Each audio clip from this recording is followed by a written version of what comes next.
they're going to Redfin, they're going to realtor.com, homes.com, and they're seeing listings that you don't even know about. And it may be on Redfin and not hit your MLS for 90 days. And y'all, it may not last 90 days.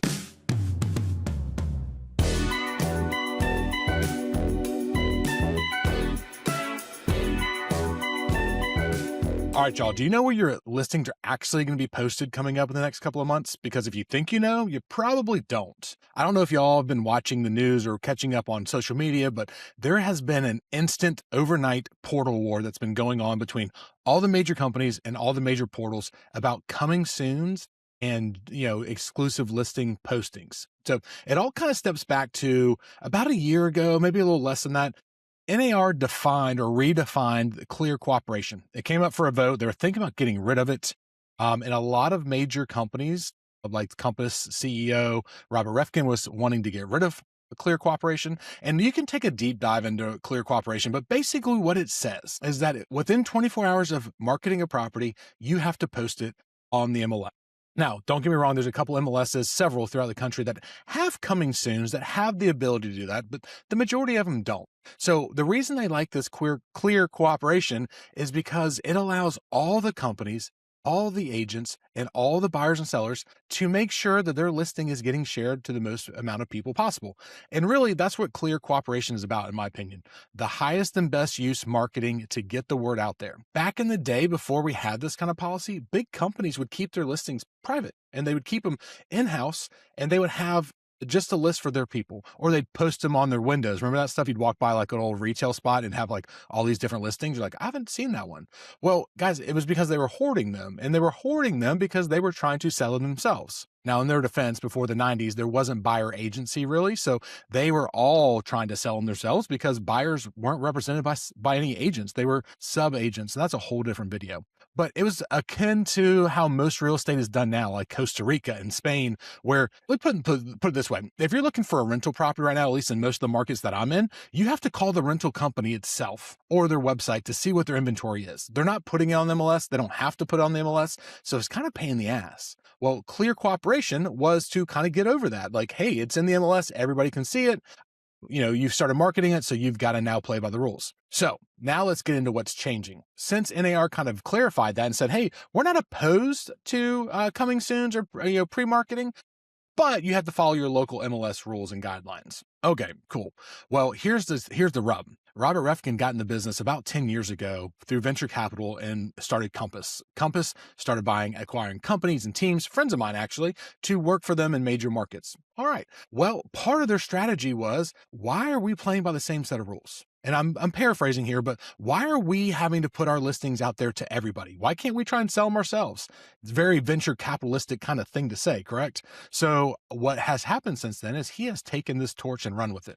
Well, until about a year ago, everybody kind of heard him like whining on the side, but they didn't really do a lot about it because, yes, he had a large company, but it wasn't the largest. They had to worry about it. Well, now that you know that they have bought through stock options and everything else, Anywhere Brands, which contains Coldwell Banker, ERA, Century 21, Better Homes and Gardens, Cochrane, Sotheby's. Sure, I'm leaving some people out here. They are now combined the largest real estate company in the country, if not the world, but I don't really kind of keep pace on the world stage. So now his voice got a lot bigger. So what Compass has been doing for the last several years is they have their exclusive listings. If you're a Compass agent, you have your listing, you talk to your seller, you say, hey, we're going to start our marketing plan. And again, I'm assuming here is we're going to put it on our exclusive listings. We're going to open up just to our other agents and just to our buyers. And that did two things. One, it allowed buyers to feel like they have an exclusive search. Remember 3 years ago when it's hard to find a house?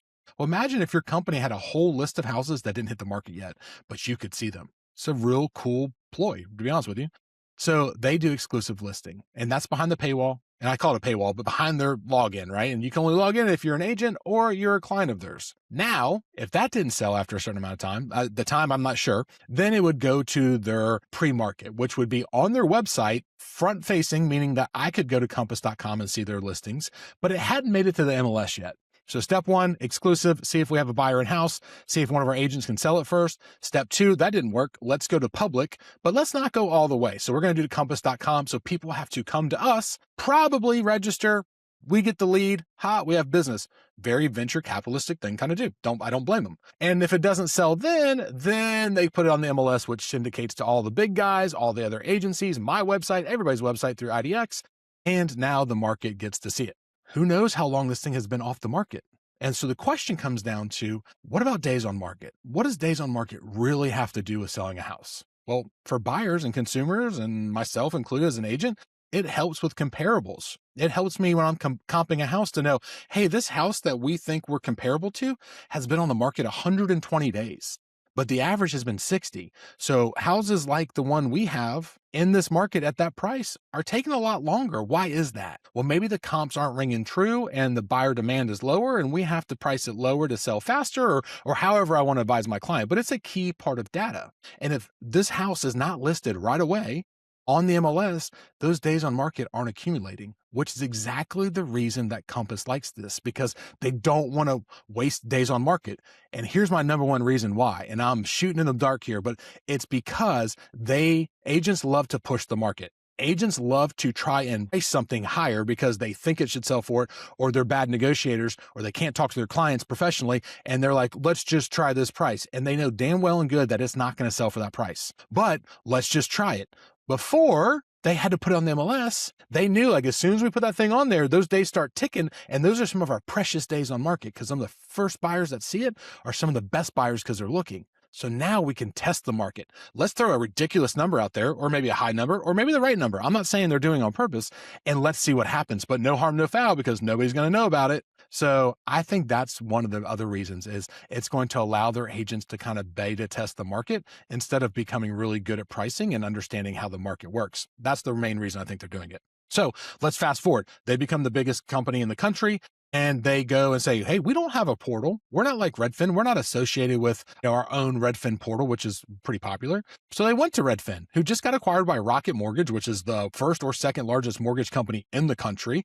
And they said, hey, we should team up. And I think it's a loose agreement. It's a 3-year agreement, if I'm not mistaken. And what this does is this allows them to put their coming soon listings, not their exclusive behind the paywall, but not yet at least, but their coming soons onto Redfin. Massive portal, y'all. Massive. I mean, there's millions of people go to this website per month, if not per day. So now all Compass brands have an exclusive ability to take their listings, put them as pre-marketing on redfin.com, which is massive, which is going to be great for them, because now they're exclusive. People are going to go to Redfin because they know that they're going to have inventory nobody else will have before anybody else can see it, unless we go to Redfin and look for it.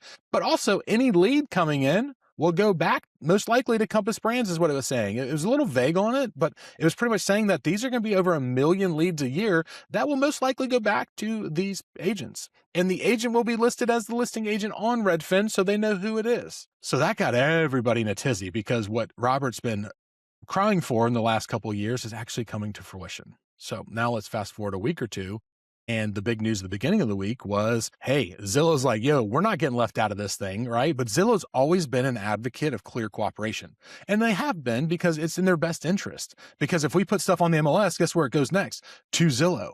So they want stuff on there as fast as possible, so their inventory refreshes, because new listings populate alerts to their consumers and like, hey, new listing in your market, come see it. So it's driving traffic back. So they're very aware and very smart to say, hey, we like clear cooperation, put on the MLS fast, because it's going to come to us in 15 minutes, and that's going to churn our engine to keep our traffic count up. Makes sense. So how did they walk the line between being clear cooperation advocates, but also like not missing out on a good opportunity? So from what it says in the news, they went to Keller Williams, they went to ReMax, they went to United Real Estate, and they said, hey guys, we're going to offer you something. Why don't you put your coming soon listings on our site? So now they have 3 major brands that are going to list on their site, not just 1-to-1, not just Compass to Redfin, which honestly is like 10-to-1 with other companies, but we're going to have these 3, and I bet they're going to be adding more. They just probably haven't got all the paperwork done, to going to Zillow specifically. Okay, great. Well, what about the other companies? What about Real? What about EXP, Next Home, Windermere, right?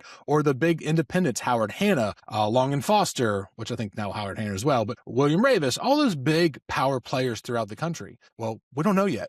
But we do know one other thing that happened maybe 2 days ago. EXP came out and said, don't leave us out of this. But also EXP has been very, very clear on being pro-clear cooperative and being forward facing. So here's the thing. They came out and said, don't leave us behind. So they went to homes.com, realtor.com, and another website I cannot remember, and I always say the wrong one. And they said, hey, let us put our pre-listings, pre-markets on your website. So instead of them being one-to-one, Compass to Redfin or ReMax to Zillow exclusively, we're going to go to a bunch of different websites. We're going to do the pre-listing game, but we're going to be even more forward facing, not behind a paywall, no exclusivity, but we'll put our listings out there. So it is shaken up the world in real estate this last week.